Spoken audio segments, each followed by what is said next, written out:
అవకతవకలకు పాల్పడ్డా, arrest అయ్యేటువంటి అవకాశం ఉందా? ఒక పక్కన వాళ్ళ బావ ఏమో హరీష్ రావు నా బామ్మారిది కడిగిన ముత్యం లెక్క బయటకు వస్తాడని చెప్పేసి ఆయన కూడా స్టేట్మెంట్ ఇస్తా ఉన్నాడు. సో ఈ అన్ని అంశాలను కూడా మాట్లాడేటువంటి ప్రయత్నం చేద్దాం. మనతో పాటు డాక్టర్ మైపాల్ యాదవ్ గారు. అన్న నమస్తే. అనిపిస్తూ ఉంది కేటీఆర్ సంబంధించినటువంటి అరెస్ట్ విషయంలో ఆయన అరెస్ట్ అయ్యేటువంటి అవకాశం ఏమైనా కనబడతా ఉన్నదా? కొట్టిపారేస్తా ఉన్నాడు ప్రతిసారి కూడా, ఇదంతా కూడా ఒక రూపాయి కూడా అవినీతి నేను చేయలేదు, ఇది కేవలం రేవంత్ రెడ్డి నా మీద కుట్రపూరితంగా వ్యవహరిస్తూ ఉన్నాడు కేసులు పెట్టేందుకు అని చెప్పేసి. మీకు ఏమనిపిస్తూ ఉంది ఈ కేసును చూసిన తర్వాత? నిన్న హైకోర్టులో సైతం కూడా ఆయనకు వ్యతిరేకంగా ఆయన వేసినటువంటి క్వాష్ పిటిషన్ కూడా కొట్టేయడం జరిగింది. ఎట్లా ఉంది? అరెస్ట్ అయ్యేటువంటి అవకాశం కనబడతా ఉంది? డెఫినెట్గా అరెస్ట్ అయ్యే అవకాశం ఉంది. నేను చాలామంది పెద్దవాళ్ళతో కూడా మాట్లాడినా, వీళ్ళు అనేక అవినీతి చేశారు కదా, దాంట్లో ఏం చేశారంటే పగడ్బందీగా బినామీల మీద పెట్టి అధిక ధరలకు తీసుకొని ఎక్కడ కూడా దొరకకుండా, ఈవెన్ కాళేశ్వరంలో, మిషన్ భగీరథలో, ఈ భూ కబ్జాలు చేసే దగ్గర చాలా దగ్గరలో దొరకకుండా చేసినట్టు కనబడుతుంది. అయితే వీళ్ళకు నేను అడిగితే, నాకు ఇప్పుడు మన ఎంపీ, ఇప్పుడు చేవెళ్ళ ఎంపీ కొండ విశ్వేశ్వరరెడ్డి గారు ఒకరోజు నాకు ఫోన్ చేసి, ఇది ఈ కార్ రేసులో పక్కగా ఆధారాలు ఉన్నాయి, ఇతను ఎటువంటి ప్రభుత్వానికి సంబంధం లేకుండా ఇట్లా నిధులు విడుదల చేసినట్టు, ఎటువంటి అంటే ఆర్థిక మండలి అని ఆమోదం కానీ, ఇంకా క్యాబినెట్ది కానీ, ఇంకెవరిది కానీ సంతకం లేకుండా ఇచ్చి పడేసిండు అనేది చెప్పుకొచ్చారు సార్. ఇట్లా నేను కూడా అంత ఎంక్వైరీ చేసిన. చాలా మందికి తెలవాల్సింది ఏంటంటే, తెలంగాణ ప్రజలకు కానీ తెలుగు ప్రజలకు కానీ అసలు ఏంది ఫార్ములా ఈ కార్ రేస్ అంటే, ఒక్కొక్కసారి ఫార్ములా ఈ అని, ఒక్కొక్కసారి ఏమో ఫార్ములా ఈ కార్ అని, ఫార్ములా ఈ కార్ రేస్ అని, ఇట్లా రకరకాలుగా చెప్తారు. ఏం లేదంటే సింపుల్, మనం చిన్నప్పుడు స్కూల్లో ఉన్నప్పుడు August 15 కానీ January 26 కానీ మనకు పండుగలు జరుపుకునే రోజు, ఆ రోజు ప్రైజులు ఇవ్వాలి కాబట్టి ఒక 2 రోజుల ముందు 3 రోజుల ముందు పరుగు పందెం పెట్టేది. ఇటు అమ్మాయిలకు పరుగుల పోటీ పెట్టేది, అబ్బాయిలకు పరుగుల పోటీ పెట్టేది. ఒక 10 మంది పరిగెత్తేది, ఒకళ్ళు గెలిచేది. మళ్ళీ అందులో సెలెక్ట్ అయిన వాళ్ళు క్వార్టర్ ఫైనల్, సెమీఫైనల్ ఇట్లా పెట్టేది. ఓవరాల్గా ఒక పరుగు పందెం పెట్టినప్పుడు ఒకళ్ళు ముందు వస్తారు, ఒకళ్ళు సెకండ్, థర్డ్, ఫోర్త్ వస్తారు. ఇట్లా అట్లనే ఈ మహానుభావుడు ఈ కేటీఆర్ ఈ 80,000 పుస్తకాలు చదివిన కొడుకు గుంటూరులో చదివి అమెరికాలో జాబ్ చేసిన అంటాడు.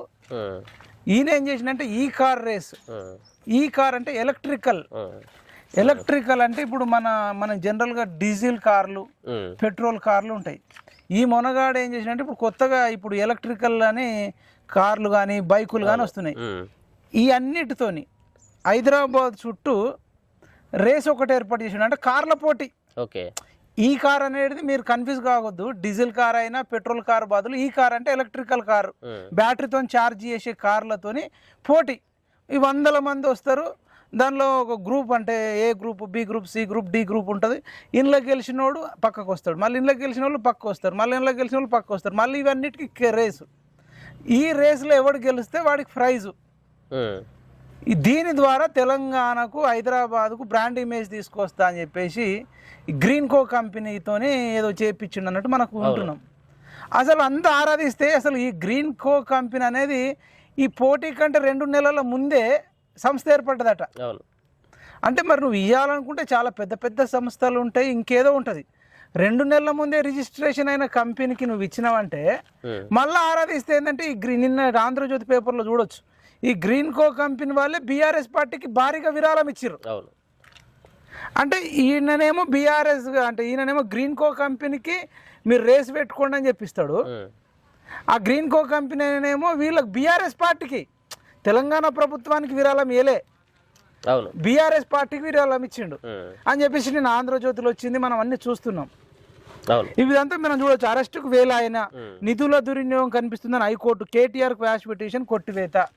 మరి నువ్వు లొట్టపీస్ కేసు అనేటోడివి, లొట్టపీస్ గాడివి కాబట్టే నీకు లొట్టపీస్ కేసు అని పంపిరేమో. మరి నువ్వు లొట్టపీస్ గాడివేమో, అందుకని నీకు లొట్టపీస్ కేసు వేసిరని నిరుద్యోగులు అనుకుంటున్నారు. మరి నువ్వే ఒకప్పుడు ఏం చెప్పినావు, అరెస్ట్ చేస్తే చేసుకున్న బొచ్చు కూడా వీకవు, నువ్వు దమ్ముంటే ఏసీబీ నా ఇంటికి పంపు, దమ్ముంటే నాకు నోటీసులు పంపన్నావు. అవును, నోటీసులు పంపే. అంతకుముందు ఇంకా నువ్వు ఏమంటావే, మా అంటే అరెస్ట్ చేస్తావు, నేను చెంచల్గూడకో చెర్లపల్లి జైలుకో పోతా, మ్యాట్ తీసుకుపోతా, నేను యోగా చేస్తా, పద్మాసనం వేసుకుంటా, వజ్రాసనం వేస్తా, మెడిటేషన్ చేస్తా, మళ్ళీ వచ్చి పాదయాత్ర చేస్తా అని. అంటే ప్రజలంతా పిచ్చోళ్ళు, జైలుకు పోయి వచ్చిన వాళ్ళందరూ సీఎంలు అవుతారు, నేను కూడా మెడిటేషన్ చేస్తా, పాదయాత్ర చేస్తా, ప్రజలు గొర్రెలు మేకలు అసలు వాళ్ళు ఏది చెప్పినా నమ్ముతారు, మా నాన్న గన్ని అబద్ధాలు చెప్తేనే నమ్మిరు, నేను గివి చెప్తే నమ్మరా, మేము తప్ప ఎవరు దిక్కే లేదు, అయితే కాంగ్రెస్ లేకపోతే కేటీఆర్ కేసీఆర్ ఫ్యామిలీకే ఓటేయాలి, మీకు వేరే దిక్కు లేదు అని మాట్లాడిండు. సరే మాట్లాడినావు, నీకు నోటీస్ వచ్చింది, ఏసీబీ ఇంటి దాకా ఏసీబీ కార్యాలయం దాకా పోయినోడివి, లేదు మా లాయర్లు ఉంటేనే మా అడ్వకేట్లు ఉంటేనే నేను విచారణ ఎదుర్కొంటా, లేకపోతే నేను అంటున్నాను నీకెందుకయ్యా భయం, నీది లొట్టపిసి కేసేనా, వాళ్ళు అడుగుతారు 4 క్వశ్చన్లు, ఆన్సర్ చెప్పు, సపరేట్గా ఇంటికి పో, మళ్ళీ దాని పక్కకు అడ్వకేట్ ఎందుకు అంటే మరి గరీబోడికి ఎవరికైనా అడ్వకేట్లు ఎవరు ఉంటారు, నీకు బాగా వేల కోట్లు ఉన్నాయి కాబట్టి నువ్వు ఏదున్నా నీకు లాయర్లు మేనేజ్ చేయడం కోసం పెట్టుకుందాం అనుకుంటున్నావా, నువ్వు అడుగు, కావాలంటే లాయర్లకు నేను ఏం సమాధానం చెప్పాలో నువ్వు ఇంటికాన్నే అడుగు, లాయరే పక్క కూర్చుండాల్సిన అవసరం ఉంది, ఈ కేసు జరగబట్టి చాలా రోజులు అవుతుంది, నేను ఎట్లా రెస్పాండ్ గా అసలు ఇంకొకటి ఏ తప్పు చేయలేరు అనుకోని నేను తీసుకుపోతారు, లేదంటే నన్ను తీసుకుపోతారు, చాలాసార్లు మనం అరెస్టులు కూడా చేసినావు, నువ్వు 100 ప్రశ్నలు అడుగు, నువ్వు నిజాయితీగా ఉన్నప్పుడు నీకు లాయర్ ఎందుకు, విచారణ టైంలో నువ్వు కేసే తీసుకునేటప్పుడు కోర్టులో పెట్టుకో, విచారణ టైంలో నువ్వేమీ తప్పు చేయనప్పుడు నీకెందుకు లాయర్లు, నువ్వు ఇంకా 80,000 పుస్తకాలు చదివినావు, కొడుకు అవుతావా, యువరాజు అవుతావా, నేమన్నా జాతిపిత కొడుకువా, ఆయన ఏమో రాజట, ఆయన యువరాజట, నువ్వు ఇంకా ఢిల్లీ అమెరికాలో పోయి జాబ్ చేసి వచ్చినోడువే, నీకు ఇంత ఉన్నోడివి, లాయర్ లేకపోతే లాగులు ఎందుకు తడిచిపోతున్నాయి అంటే ఈయన తప్పు చేసిండని తెలిసిపోతుంది, ఈయననే ఒకసారి నేను తప్పు అరెస్ట్ చేసుకోరంటాడు, ఇంకోసారి నా అవును ఇచ్చిన బాజాప్తి ఇస్తే తప్పేంది అన్నాడు, ఇప్పుడు మధ్యలో ఒకసారి ఏమన్నాడు అసలు నేను ఇయ్యేలా నాకు తెలియదు అన్నాడు, ఇప్పుడేమంటుండు మళ్ళీ అధికారులకే తెలుసు, నాకేం తెలుసు, అరవింద్ కుమార్కే తెలుసు, వాళ్ళకి తెలుసు అన్న.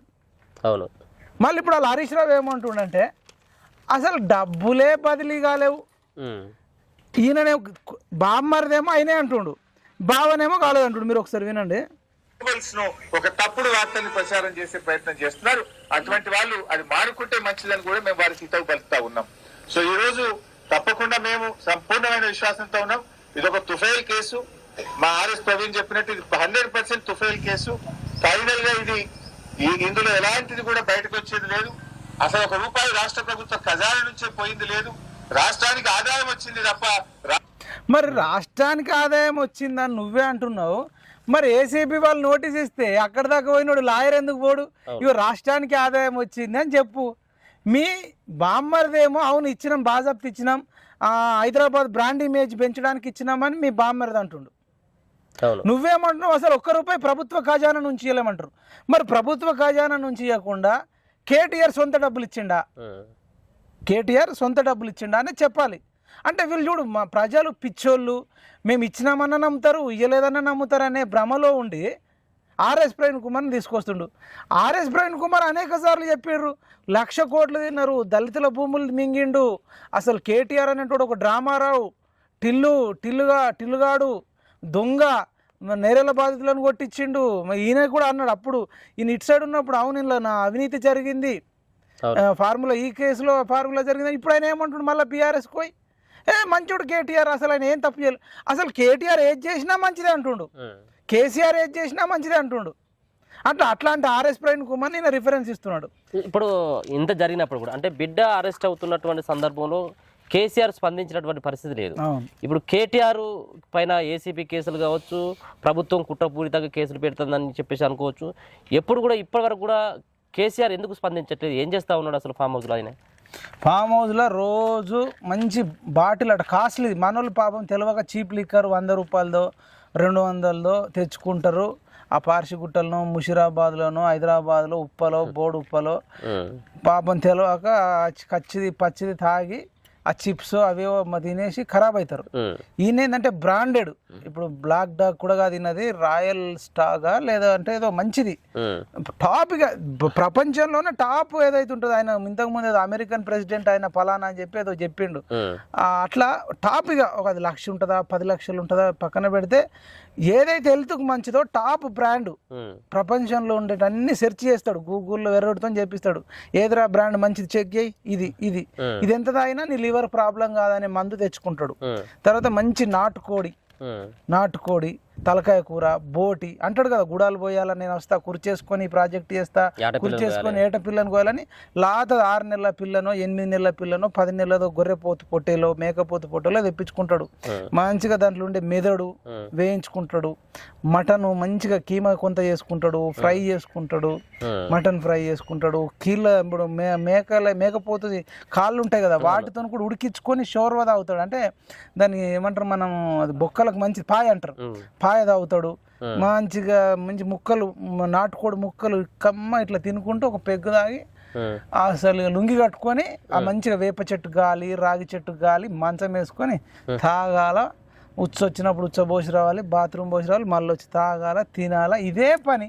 ఇప్పుడు ఆయన ప్రతిపక్ష నాయకుడు కదా, ఏంది అసలు ప్రతిపక్ష నాయకుడు అంటే ఆయన ముఖ్యమంత్రి ఉన్నప్పుడు రాలే, ప్రతిపక్షం ఉన్నప్పుడు రాలే. ఆయన న్యాచురలే మెంటాలిటీ ఏంటంటే ప్రజలు ఎవడయ్యా పిచ్చోళ్ళు గొర్రెలు అనుకుంటాడు. వీళ్ళేంది నా వీళ్ళకి నేను సమాధానం చెప్పాలా? ఆయన గెలిచినా అంతే, ఓడిపోయినా అంతే. మనం తెలియక ఆయన ఏదో పెద్ద అదనుకొని అన్నాం. కానీ అప్పుడు తెలంగాణ అంటే అందరికి ఒక పిచ్చి ప్రేమ, ఒక ఉన్మాదం లాగా అయిపోయి ఒకడు ఉండాలి కదని మనం అందరం చేసినాం తప్ప నిజానికైతే నేను అన్ఫిట్, అసలు లీడర్కు పనికిరాడు. కూతురు తిహార్ జైలుకు పోయింది లిక్కర్ స్కామ్ చేసి, అనేక మంది తాలిపోట్లు తెగిపోవడానికి కారణం వాళ్ళ కూతురు. అప్పుడు కూతురుని కంట్రోల్లో పెట్టుకోలే. ఇప్పుడు కొడుకు అంటే చట్టాన్ని పరిధిలో చేయకుండా ఫార్ములా ఈ అని నచ్చినోడికి 40-50 కోట్లు ఇచ్చుకుంటా నడిపించినా కంట్రోల్ చేయాలి. ఈవెన్ గ్లోబరీన సంస్థ అని ఒకటి ఉండే ఇంటర్మీడియట్ పిల్లల కోసం, అంతకుముందు మంచి సంస్థ ఉండే, వాళ్ళు మంచిగా పేపర్లు క్యాలిక్యులేట్ చేసేది, వాల్యుయేషన్ చేసేది. ఈయన ఫ్రెండ్ అని చెప్పి గ్లోబరీన సంస్థకి ఇచ్చిండు. వాడు తీసుకొచ్చిండు కదా సాఫ్ట్వేర్, ఆ గ్లోబరీనది. 90 మార్కులు వచ్చినోడికి 9 మార్కులు, 9 మార్కులు వచ్చినోడికి 90 మార్కులు, మంచి మెరిట్ వచ్చేటోడికి 1, 2, 0 ఇట్లా వస్తే ఒక 15-20 మంది పిట్టలు రాలిపోయారు. అంటే ఎందుకు చెప్తున్నా అంటే కేటీఆర్ అనేటోడు డబ్బులు సంపాదించుకోవడం కోసం వాడికి నచ్చినోడికి కాంట్రాక్ట్ ఇచ్చుకున్నాడు. అట్లా చాలా ఉన్నాయి చెప్పుకుంటూ పోతే. మెయిన్గా కేసీఆర్ పతనానికి కారణమే కేసీఆర్ కడుపులో పుట్టిన కొడుకు, కూతురు. అసలు మనం అనుకుంటాం అప్పుడప్పుడు పలానా మనం చేసి ఇట్లనే ఓడిపోయిండు కేసీఆర్ అని అనుకుంటాం. మన పాత్ర ఉన్నప్పటికీ కూడా మెయిన్ పాత్ర ఏంటంటే కేసీఆర్ని ఓడించడానికి భూమి మీద మనుషులు లేరని, కేసీఆర్ తనను ఓడించడానికి అతనికన్నా పిల్లలే, అంటే తన ఓటమిని కూడా తననే పుట్టించుకున్నాడు. కూతురు రూపంలో కొడుకు రూపంలో పుట్టి వాళ్ళిద్దరూ కనుక లేకపోతే కేసీఆర్ ఇప్పుడు మళ్ళీ ఓడిపోకపోవు. అంతే విపరీతమైన అరాచకాలు.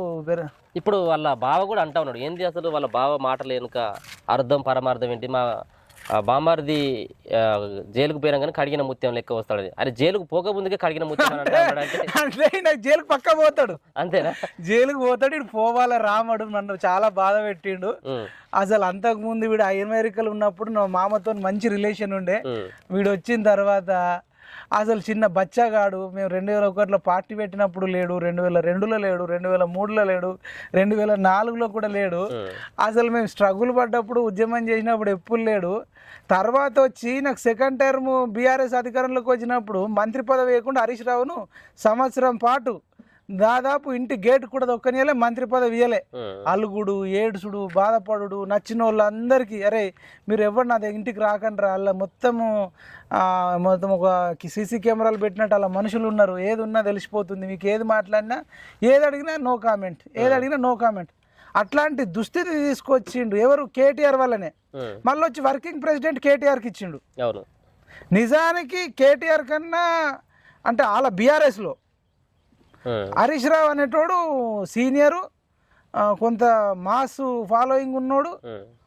అయినా కానీ కొడుకుకి ఇచ్చినప్పుడు ఈయనకి ఈగో ఉంటుంది కదా లోపట, రగిలిపోయిండు. అసలు మాకు తాయిడు మామని తిట్టిండు చాటుకు. ఇప్పుడు కూడా ఇడు పోతే పిడ పోతుంది, పోవాలా కడిగిన ముచ్చని లెక్క వస్తాడంటే ఈడు ఎప్పుడు పోతాడు అంటే అరెస్ట్గా. మరి ఇప్పుడు ఏ తప్పు చేయకపోతే అసలు అరెస్టే కాడు కదా, అది చెప్పాలి కదా. లొట్టపీస్ కేసు అంటున్నావు, తుపేల్ కేసు అంటున్నావు, తుపేల్ కేసులో ఎట్లా అరెస్ట్ అవుతాడు? మరి లొట్టపీస్ కేసులో ఎట్లా అరెస్ట్ అవుతాడు? మీకు ఇంకా కోట్లాది రూపాయలు పెట్టే మీకు లాయర్లు ఉన్నారు, ఆయన కపిల్ సిబాల్ ఉన్నాడు. మీరు అనుకుంటే ఎక్కడికి వెళ్ళినా లాయర్ని తెచ్చుకునే కెపాసిటీ ఉంది. అది తుపేల్ కేసు అయినప్పుడు, లొట్టపీస్ కేసు అయినప్పుడు అసలు అరెస్టే కానప్పుడు కడిగిన ముత్యంలో బయటకు వస్తాడని ఎట్లా అంటున్నావు? అంటే వీడు అరెస్ట్ అవుతాడు, వీడు తప్పు చేసిండు, అక్రమంగా నిధులు దొరికించడం ఈయన ఇడిసబెట్టిన ఈడు ఇడిసబెట్టదు అంట money laundering case, money laundering case కింద. ఈవెన్ కవిత కూడా అరెస్ట్ అయింది ఏందనుకున్నావు, ఈడీ దాంట్లోనే మనీ లాండరింగ్. అంటే నువ్వు ఎటువంటి అకౌంట్ లేకుండా పలానా అమౌంట్ నువ్వు ఎట్లా ఇచ్చినావు, పలానా వాళ్ళతో ఎట్లా మాట్లాడినావు, అసలు గీ అంటే ఏంది, నెయ్యి అంటే ఏంది, 100 గ్రాముల నెయ్యి అంటే ఏంది, 10 గ్రాముల నెయ్యి అంటే ఏంది అన్ని అడిగి ఏ హోటల్లో కలిసినావు, ఇన్ని ఫోన్లు ఎందుకు వాడినావనే మనీ లాండరింగ్ కేసే. ఈయన కూడా అప్పుడు మళ్ళీ మేమే వస్తాం 3వ అని అధికారులకు ఉరికిచ్చి చేసిండు. కానీ ఇలా అడ్డంగా ఇరుక్కున్నాడు. ఇగో మొత్తం గ్రీన్ కో కంపెనీ మీద కూడా సోదాలు జరుగుతున్నాయి చూడండి. అరెస్టుకు సిద్ధమవుతుండు. ఈ దుర్మార్గులు మొత్తం రెచ్చగొట్టే ప్రయత్నం చేస్తారు, బస్సులు గాలబెట్టినా చేస్తారు. ఉద్యమం టైంలో కూడా బస్సులు గాలబెట్టరు. ఇదే ఉస్మాన్ యూనివర్సిటీలో ఇదే ల్యాండ్స్కేప్ దగ్గర కూడా కొందరు విద్యార్థులను కూడా గాలబెట్టిర్రు. వీళ్ళ బీఆర్ఎస్ వాళ్ళు హస్తం ఉందని అప్పుడు టీఆర్ఎస్ వీళ్ళ మీద ఉండే. కాబట్టి నేను ఎస్పెషల్గా బీఆర్ఎస్ కార్యకర్తలకు చెప్తున్నా, మీరు హరీష్ రావు పక్కకో ఇంకా బీఆర్ఎస్ పెద్ద లీడర్ల పక్కకో మీరు ఉంటే మీ మీదనే పెట్రోల్ పోసి వాళ్ళ అగ్గిపుల్ల ముట్టిస్తారు, చేస్తారు. కాబట్టి బీఆర్ఎస్ కార్యకర్తలు జాగ్రత్త. గతంలో శ్రీకాంతాచారిది కూడా అంతే అంటారు, ఆయన పోసుకున్నాడు, ఆయన ముట్టించుకోకుండా ముందు బీఆర్ఎస్ వాళ్ళు వేసిరని కూడా అంటారు. అంటే ఆరోపణలు ఉన్నాయి. అంటే ఆయన ముట్టించుకుంటున్నా ముట్టించుకోకపోయినా ఏమో తెలియదు, కానీ వీళ్ళు వేసి ఉరికిరు అనేది కూడా అంటారు. అనేక మందిని ఉరేసిర్రు అంటారు. మన యాదయ్య అయితే కళ్ళ ముందు కాల్చుకున్నాడు, వీళ్ళ మాటలకు రెచ్చిపోయి. ఇంకొకటి చాలా మంది ఇక్కడ వేణుగోపాల్ రెడ్డి కానీ ఇంకా అనేక మంది యాదిరెడ్డి కానీ వీళ్ళు ఉరేసుకుని ఉన్నాయి. కొన్ని ఎవ్వరు లేనప్పుడు వీళ్ళే చంపుతారు అనేది కూడా ఉంది. అప్పుడు మేము ఓయూకి ఎంటర్ అయినప్పుడు చెప్పారు, మైపాల్ సింగిల్గా ఎట్టు తిరగొద్దు, ఆ టీఆర్ఎస్ వాళ్ళు చాలా డేంజర్ ఉన్నారు, సింగిల్గా కనబడుతుందని వేసే ప్రయత్నం చేస్తారు, ఉద్యమాన్ని ఉరికేయడానికి అని అన్నారు. ఇప్పుడు కేటీఆర్ను కూడా అంటే ఇప్పుడు అరెస్ట్ ఒకవేళ కనుక కేటీఆర్ అరెస్ట్ అయితే ఇటువంటి చర్యలకు పాల్పడమని చెప్పేసి ప్రోత్సహిస్తున్నారని అనుకోవచ్చు మనం. ఇప్పుడు బీఆర్ఎస్ పార్టీకి సంబంధించిన కేటీఆర్ కానీ హరీష్ రావు గారు ఒకవేళ కేటీఆర్ అరెస్ట్ అయితే మీరు ఇట్లాంటి ఏది బస్సులను కాలబెట్టుంది, ఆత్మాహుతి దాడులకు పాల్పడుతుంది అట్లాంటి చేసే అవకాశం ఉంది. గత చరిత్ర అంతా అదే. కాబట్టి దయచేసి బీఆర్ఎస్ మిత్రులకు చెప్తున్నాం, మీరు యాక్టివ్గా తిరిగిన వాళ్ళు వాని కోసం తొడలు కోసుకొని మూతి కోసుకొని పెట్రోల్ పోసుకొని కాల్చుకొని ఆల్రెడీ ఇప్పుడు శ్రీకాంతాచారి చనిపోయాడు. ఎవరి కోసం చనిపోయినా ఆయన చచ్చింది తెలంగాణ వస్తే అందరి జీవితాలు బాగుపడతాయని చచ్చిండు. కానీ తెలంగాణలో అన్ని కుటుంబాల జీవితాలు ఏం బాగుపడలే, కల్వకుంట్ల కుటుంబమే బాగుపడ్డది. శ్రీకాంతాచారి వాళ్ళ అమ్మ సీఎం కాలే, శ్రీకాంతాచారి వాళ్ళ నాన్న సీఎం కాలే. యాక్చువల్గా కావాల్సి వస్తే ఎవరిని చేయాలి, శ్రీకాంతాచారి వాళ్ళ అమ్మని చేయాలి. సీఎం చేయలేవు, హోమ్ మినిస్టర్ చేయలేవు, డిప్యూటీ సీఎం చేయలేవు, ఎటువంటి మినిస్టర్ చేయలే, ఎమ్మెల్సీ చేయలే. అసలు మొట్టమొదటిసారిగా పెట్రోల్ పోసుకున్నటువంటి శ్రీకాంతాచారి వాళ్ళ కుటుంబాన్నే వీళ్ళు దేకలే. ఆమె కూడా ఏడిసేది. ఎమ్మెల్సీ ఇస్తా అని చెప్పి చివరిలో 2వసారి గెలిచినాక కూడా మళ్ళీ అవమానించారు. ఇస్తున్నాం అని చెప్పి ట్రోల్ చేపించి మీడియాలో ఇచ్చి తర్వాత అవమానించారు. కానిస్టేబుల్ కిష్టయ్య కాల్చుకొని చచ్చిపోతే వాళ్ళ ఇంట్లో ఎవరు ముఖ్యమంత్రి కాలే, ఎమ్మెల్యే కాలే, మంత్రి కాలే. యాదయ్య చనిపోతే వాళ్ళ ఇంట్లో మంత్రి కాలే, ఎమ్మెల్యే కాలే. కాబట్టి నేను ఎందుకు చెప్తున్నా ఇదంతా అంటే బీఆర్ఎస్ వాళ్ళు మీరు చచ్చితే మీ మీద మంట కాపుకుంటారు కాబట్టి మీకేం లాభం ఉండదు. అప్పుడు చస్తే అది కేసీఆర్ కుటుంబానికి లాభమైంది, కేసీఆర్ సీఎం అయింది, ఇప్పుడు కేటీఆర్ సీఎం అయిదామని ప్లాన్ చేస్తున్నాడు. కాబట్టి వీళ్ళు ఎన్ని రెచ్చగొట్టినా మీరు రెచ్చిపోవద్దు. వాళ్ళ జీవితాలు ఎట్లున్నాయి, మీ జీవితాలు ఎట్లున్నాయి. ఒకప్పుడు వాళ్ళ లైఫ్లు మారినాయి కానీ మన లైఫ్లు ఎవరి మారలేవు. కాబట్టి బీఆర్ఎస్ కార్యకర్తలు ఎవ్వరు కూడా వాళ్ళు రెచ్చగొట్టే ఉపదంపుడు ఉపన్యాసాలకు మీరు రెచ్చిపోవద్దు. ఇప్పుడు సంతోష్ రావు కూడా అంటే ప్రతిసారి కూడా కేసీఆర్ ఏమిటటువంటి సంతోష్ రావు ఇప్పటివరకు ఎప్పుడు కూడా కనబడట్లేదు. అసలే ఎందుకు తెర మీదకి రావట్లేదు, ఏం చేస్తా ఉన్నాడు కావచ్చు అనుకోవచ్చు మనం. ఇప్పుడు నాకు తెలిసి సంతోష్ రావుది ఒక వర్గం అంటారు, హరీష్ రావుది ఒక వర్గం, కవితారావుది ఒక వర్గం, కేటీ రావుది ఒక వర్గం. ఇక కేసీఆర్ అయితే ఏ వర్గమో తాగుడు వర్గం. అంతే, ఎవరిని దారి వాడిని చూసుకుంటాడు. ఇప్పుడు సంతోష్ రావు కేటీఆర్ పడదంటారు. సంతోష్ రావే ఒకప్పుడు సీఎం కావాలని చూసిండు అంటారు. కాబట్టి కేటీఆర్ అంటాడు అరెస్ట్ అయితే సంతోష్ రావుకు సంతోషమే, హరీష్ రావుకు సంతోషమే, కవితారావుకు కూడా సంతోషమే. ఇప్పుడు వీళ్ళ మధ్యలో నెక్స్ట్ అయ్యే సీఎం మేం కావాలా అనే దాంట్లో పోటీ ఉంది తప్ప వీళ్ళకి తెలంగాణ ప్రజల మీద ఎటువంటి ప్రేమ లేదండి. ఇక్కడ ప్రశాంత్ రెడ్డి, పల్లరాశ్వరెడ్డి, గుంటకండ్ల జగదీష్ రెడ్డి వీళ్ళు ఉన్నారు. వీళ్ళంతా క్రిమినల్స్ అండి. అసలు చట్టాలలో చాలా మార్పులు రావాలి.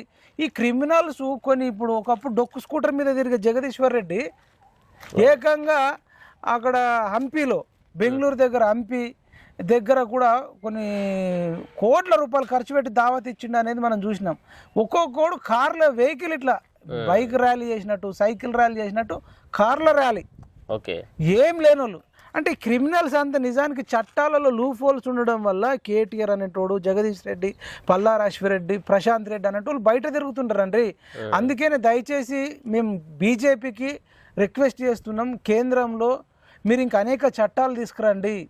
మేము దేశం కోసం, ధర్మం కోసం అంటారు, కానీ మీరు పాకిస్తాన్ వాళ్ళ నుంచి కాపాడడానికి అణుబాంబులు తయారు చేస్తుర్రు, రక్షణ ఆయుధాలు తయారు చేస్తుర్రు, మిలిటరీని కానీ, ఆర్మీని కానీ, సిఆర్పిఎఫ్ని కానీ మీరు అన్నిటినీ కూడా బలోపేతం చేస్తుర్రు. ఈవెన్ నక్సలైట్లను కూడా ఏరువేత చేస్తుర్రు. వీళ్ళు దేశానికి ఆటంకము, అభివృద్ధికి ఆటంకం అని. నక్సలైట్లు ఎంత డేంజరో అవునో కాదో మనం స్టేట్మెంట్ ఇవ్వలేం, కానీ ఈ ప్రాంతీయ పార్టీలలో ఉండి, ఈ దేశంలో ఉండి, ఒక రాజకీయ పార్టీ ముసుగులో ఉండి, ఒక రాజకీయ నాయకుడిగా ఉండి అనేక భూ కబ్జాలు చేసి, అనేక అధికార దుర్వినియోగం చేసి చలామణి ఒక ప్రజాస్వామ్యవాదిగా చెలరేగేటోళ్ళు వీళ్ళు టెర్రరిస్టుల కంటే డేంజరు. కాబట్టి నరేంద్ర మోడీ గారు ముందు వేయాల్సింది అవినీతి పరులను, కబ్జాకోర్లను, అధికారాన్ని దుర్వినియోగం చేసిన వాళ్ళను మీరు ఏరిపడేయకుండా ఈ దేశం డెవలప్ కావాలి, ఈ దేశం నంబర్ 1 కావాలంటే అది అసాధ్యం. కాబట్టి చైనా కన్నా, పాకిస్తాన్ కన్నా మనకు అత్యంత డేంజరస్ అనేటోళ్ళు వీళ్ళు బీఆర్ఎస్లో ఉండే నాయకులు కావచ్చు, ఇంకా దేశంలో ఉండే అనేక మంది అవినీతి రాజకీయ నాయకులు, అవినీతి ఆఫీసర్లు. ఇప్పుడు అరవింద్ కుమార్ కావచ్చు, లేకపోతే అప్పట్లో ఎన్నికల కమిషన్ చైర్మన్గా ఉన్న రజత్ కుమార్ కావచ్చు, వాడు సోమేష్ కుమార్ గారు కావచ్చు, బిస్కెట్లు తింటాడు. ఒక్కొక్కడు ఐఏఎస్లు, ఐపీఎస్లే 100 కోట్లు సంపాదించిన తర్వాత ఇవాళ గరీబోడికి వైద్యం దొరకక, విద్య దొరకక చచ్చిపోతూ ఉన్నారు. దయచేసి మోడీ గారు దేశం డెవలప్ కావాలంటే మీరు చైనాను, పాకిస్తాన్ను ఎంతైతే శత్రువుగా భావిస్తారో ఇక్కడనే ఉండి అధికారాన్ని దుర్వినియోగం చేసి కేటీఆర్ లాంటి దుర్మార్గులు ఇంకా విచ్చలవిడిగా తిరుగుతారు. ఒకడేమో ఫామ్ హౌస్లో తాగుతున్నాడు, లక్షల కోట్లు మింగి. ఒక ఆమెనేమో తిహార్ జైలుకు పోయి లిక్కర్ స్కామ్లో బయట తిరుగుతుంది. ఈ గుంటకండ్ల జగదీశ్వర్ రెడ్డి ఏం దిక్కు దివానా లేనోడు, స్కూటర్ మీద తిరిగేటోడు. వీళ్ళు ఏడికెళ్ళి వచ్చినాయండి, వీళ్ళకి ఏం కంపెనీలు ఉన్నాయని. మల్లారెడ్డి అనేటోడు ఎంత పెద్ద భూ కబ్జాకారుడో మనం చూస్తున్నాం. వాడైతే చెరువులనే కట్టిండు. ఇట్లాంటి రాక్షసుల భరతం పడితే తప్ప అట్లాంటి చట్టాలు తీసుకురండి.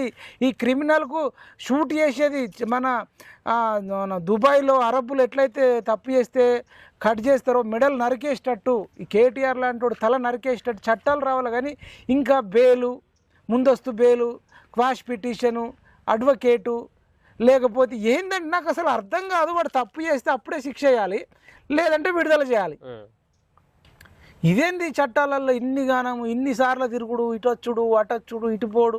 ఓ 10 రోజుల 15 రోజుల గ్యాప్లో శిక్షలు పడాలిగా. ఓకే, చివరిగా మీరు నిరుద్యోగుల కోసం చాలా పోరాటాలు చేయడం జరిగింది. ఉద్యోగాలకు సంబంధించినటువంటి అంశంలో కూడా చాలాసార్లు మాట్లాడడం జరిగింది. ఇప్పుడు సర్కార్ వచ్చిన తర్వాత, కొత్తగా ఏర్పడినటువంటి సర్కార్ సంవత్సర కాలం అయిపోయింది. ఎట్లా అనిపిస్తూ ఉంది సర్కార్ యొక్క పరిపాలన? మనం చూస్తూ ఉంటే రైతులకు సంబంధించిన విషయంలో అరకొరగానే రుణమాఫీ అయింది అనేది. ఇప్పుడు జరుగుతున్నటువంటి 6,000 అంటే ఒక సీజన్కి 6,000, ఎకరాకి 12,000 సంవత్సరానికి అని చెప్పేసి. నిరుద్యోగుల విషయంలో మనం చూసుకున్నట్టయితే ఉంటే జాబ్ క్యాలెండర్ ప్రకారం ఉద్యోగాలు ఇస్తామని చెప్పేసి కూడా జాబ్ క్యాలెండర్ ప్రకటించడం జరిగింది.